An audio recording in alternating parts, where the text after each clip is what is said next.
tap into the darkness that these two artifacts possess. And until you do, until you can fully embrace that darkness within you, you will never truly be a wizard.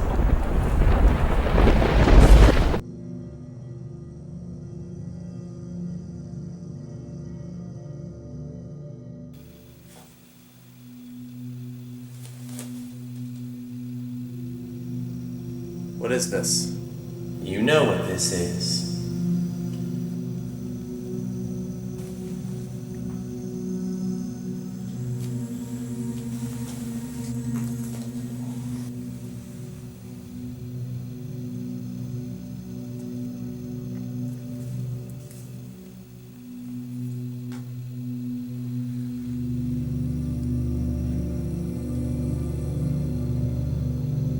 What is this? Arcana, Arcana, Arcana. You're always so concerned with everything making sense. Everything being neat and structured and having a nice explanation. But the world ain't like that. And it's time you learn that. Take what you're given at face value. Great. What am I supposed to do with this?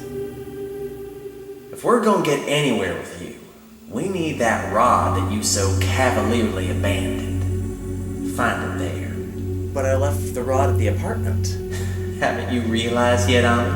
Look, that is the apartment.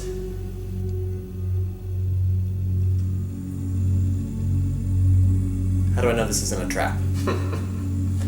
What would be the point in me trapping you? I know what you want me to do. But I can't do it. Not yet. Of course. That's why you're simply finding the rod for now. You need a little bit more setup before you can go diving in. But, gotta start somewhere, right? So start here.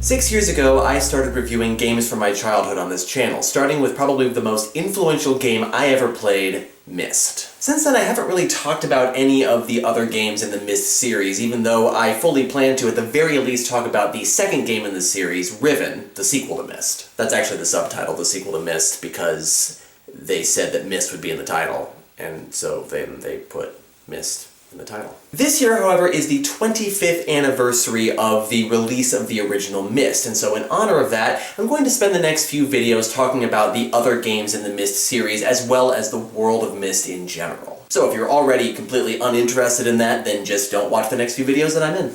I've actually done 2 Myst-related reviews on this channel, the original game of course, and before that, Myst the Book of Atris, which gives us a deeper look at the background of the world and the characters. You can watch both of those videos by clicking on the cards, and those 2 stories form, in a way, the first 2 parts of a trilogy, which gives us the story of a man named Atris, his wife Catherine, and the people of the Dunny, who have this magical ability to write links to an infinite number of worlds. Riven, in addition to being one of my favorite games from childhood, forms the last part of this trilogy and brings these stories started in Myst and the Book of Atris to a satisfying conclusion.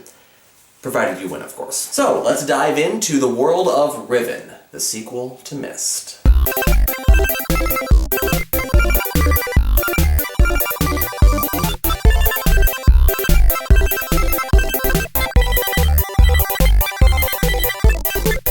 Not about spoilers, because I know a lot of you care about that. I'm going to try really hard not to spoil the actual game that I'm reviewing in each of these reviews that I do, but I'm not going to make any promises as to the games that came before that game. So like with this review, I'm going to try not to spoil the game of Riven, but I am going to need to talk a little bit about the ending of the game of Myst. And so if you don't want to be spoiled for previous games, then use your best judgment on which videos to watch. So just in case you didn't watch the 2 videos that I just told you to watch, here is a quick recap of the story so far. In 1993, Rand and Robin Miller released the game Myst, a point-and-click adventure puzzle game which plopped you down on this mysterious island with no instructions, no inventory, no clear objectives, and all you could really do was explore. Through that exploration, you discovered the story of this island and its inhabitants, and you got a very surface-level glimpse of this world of the Dunny, this world of people who had this ability to write books that were actually links to other worlds called Ages. If you were inclined to read the supplementary material, Myst the Book of Atris gives us a deeper look into this world, specifically from the perspective of its last surviving members,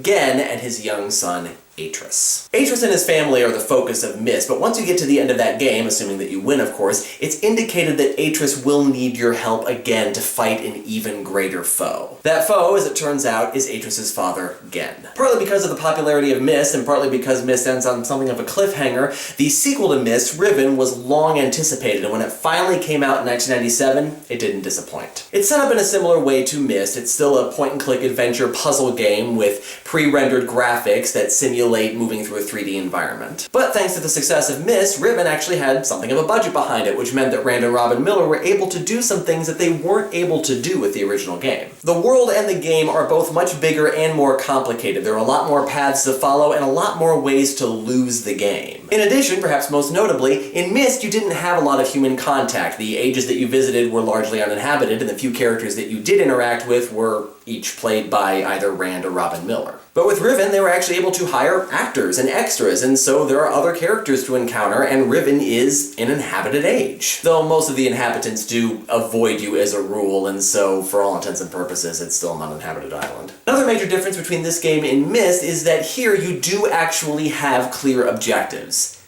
Kinda. Atris does actually give you a set of instructions before he sends you off to Riven.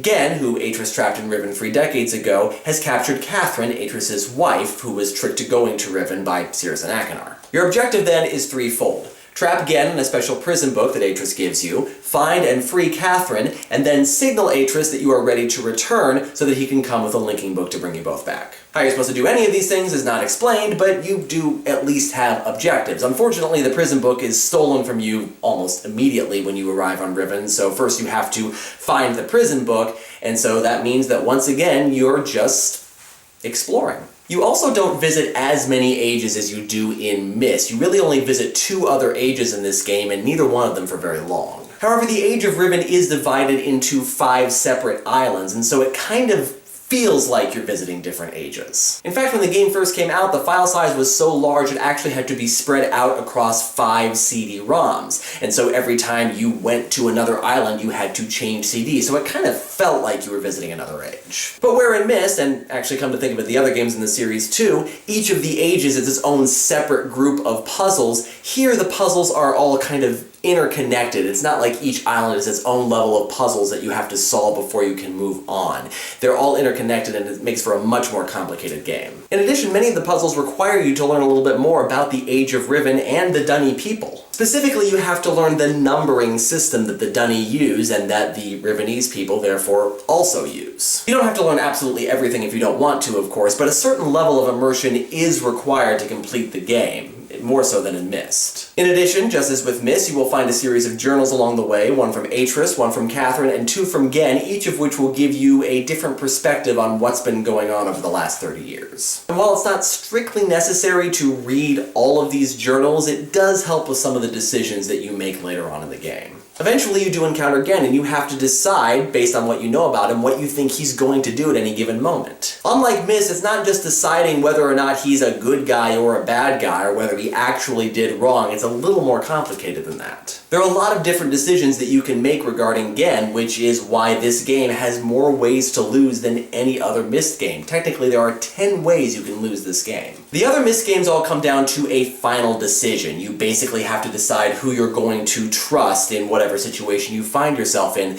but Riven isn't like that. In Riven, you make a number of decisions regarding trust and other factors along the way, and it's possible to lose the game even if you're only about midway through it. Literally from the moment you get the prison book back, there are multiple ways that you can lose the game, and you might not be anywhere close to actually finishing. But of course, the thing that I love about this game, and any game from the Myst series, is the story that you discover along the way, especially if you fully immerse yourself in the world. Gan in particular is a fascinating villain, very much the victim of his circumstances, and it's easy to feel sympathy for what he's gone through, while also acknowledging that he's done some pretty horrible things. Riven is an age written by Gen, but because Gen was very young when the Dunny civilization fell, he never really learned how to write ages properly. So he basically taught himself, but the way that he taught himself was essentially by cutting and pasting passages from other ages and trying to make them fit together in his age, even if they didn't quite mesh. This meant that the ages that Gen wrote inevitably decayed and died, and this is what's happening to Riven right now, and it's only because Atris is sitting back in Dunny and writing furiously and trying to fix it that it's staying together at all. The father-son dynamic between Atris and Gen is interesting as well. Obviously, Atris gets a lot of his personality from Gen, but the one key way that they differ is their approach to writing ages. Gen approaches age writing from a very scientific and some might say cold point of view,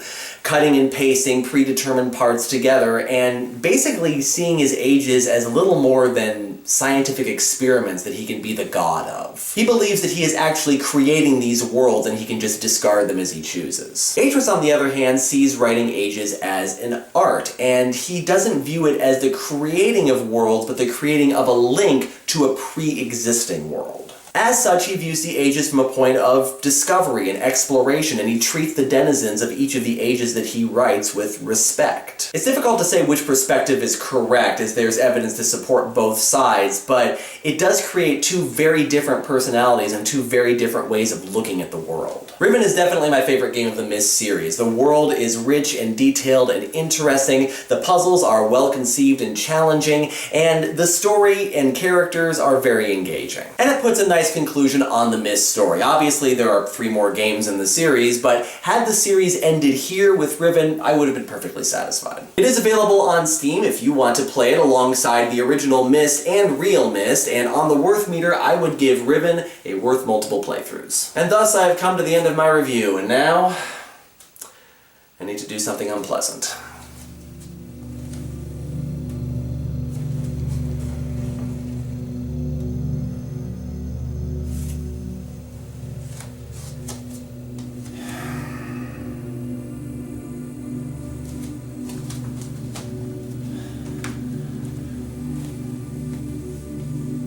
Alright, I got it. Now what do I need to do with this thing? What do you have against the rod, Con? It's just another magical tool. No, wrong.